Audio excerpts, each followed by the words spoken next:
અરુણ મહેતા, CITUનો ગુજરાત રાજ્યનો મહામંત્રી છું અને ગુજરાત આંગણવાડી કર્મચારી સંગઠન અને ગુજરાત આશા હેલ્થ વર્કર યુનિયનનો ગુજરાતનો પ્રમુખ છું.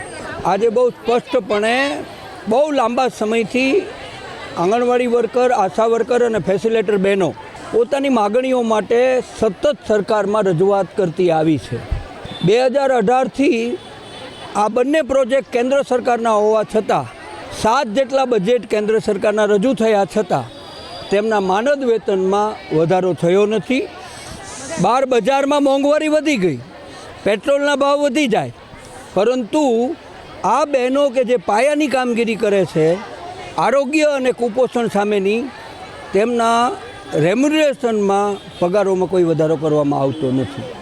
દુઃખદ બાબત એ છે કે આપણે સ્ત્રી મહિલા સશક્તિકરણની વાતો કરીએ છીએ, પરંતુ આ બધી બહેનો જ છે, એમને આપણે લઘુત્તમ વેતન આપવા પણ તૈયાર નથી.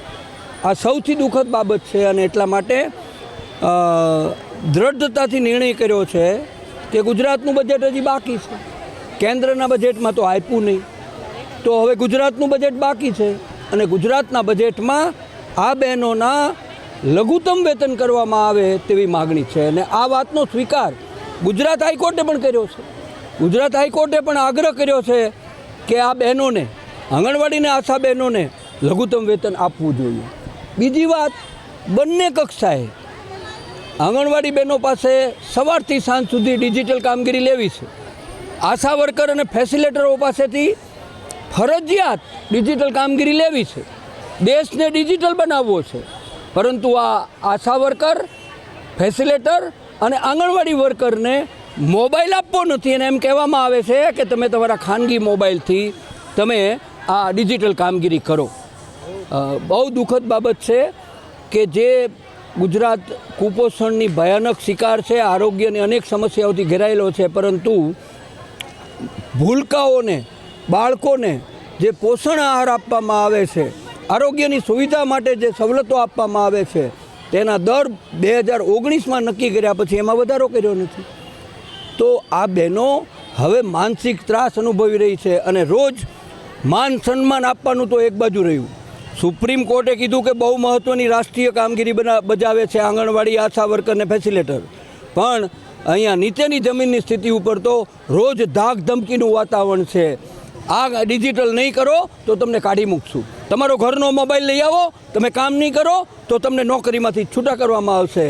આ ધાક ધમકીનું વાતાવરણ નથી જોતું. અમારે માન સન્માન જોઈએ છીએ અને અમે કોરોનામાં શ્રેષ્ઠ કામગીરી દેખાડીને આખા દેશની પ્રજાની સેવા કરી છે અને એના માટે આજે આખા ગુજરાતમાં રેલીઓ યોજાઈ રહી છે. અને સરકાર જો બેઠક કરીને પરિણામદાયી કોઈ પરિણામ નહીં લાવે તો સ્વાભાવિક છે હવે બહેનો કામના બોજથી કંટાળેલી છે અને લડાઈના મેદાનમાં 100% ઉતરશે. મારું નામ સંગીતાબેન દવે છે અને સૌરાષ્ટ્ર ઝોન મહામંત્રી તરીકે આંગણવાડી કર્મચારી સંગઠનમાં હોદ્દેદાર છું. અમારી માંગણીઓ તો ઘણી બધી છે. એમાં સૌથી મહત્ત્વની માંગ છે કે જે પ્રમાણે સરકાર જે પ્રેશરથી, જે દબાણથી કામ કરાવે છે, જેટલું કામ કરાવે છે એટલું વેતન ચૂકવતી નથી. આજની મોંઘવારી 10,000માં અને હેલ્પર બહેનોને 5,500 વેતન ચૂકવે છે. તો સરકારે પણ સમજવું જોઈએ, દિવસે ને દિવસે મોંઘવારી વધે છે. જ્યારે 2018 પછી કેન્દ્ર સરકારે કોઈ વધારો આપેલ નથી, 2022 પછી રાજ્ય સરકારે કોઈ વધારો આપેલો નથી. તો અમે હાઈકોર્ટમાં હાઈકોર્ટનો ચુકાદો કેસ પણ અમે જીતી ગયા છીએ કે વર્કર બહેનોને 24,800 અને હેલ્પર બહેનોને 20,300 લઘુત્તમ વેતન આપવું જોઈએ. આ વાતને પણ આજે 6 માસ પૂર્ણ થવા આવ્યા છે, છતાં પણ સરકારે કોઈ પણ જાહેરાત કરી નથી. તો 16 તારીખનું જે બજેટ આવે છે એમાં અમારે આ મુદ્દાનો સમાવેશ કરે અને અમને લઘુત્તમ વેતન આપે. બાકી સૌથી મહત્ત્વનો જે ત્રાસદાયક મુદ્દો હોય તો મોબાઈલનો છે. દિવસે ને દિવસે ઓનલાઈન કામગીરી વધતી જાય છે.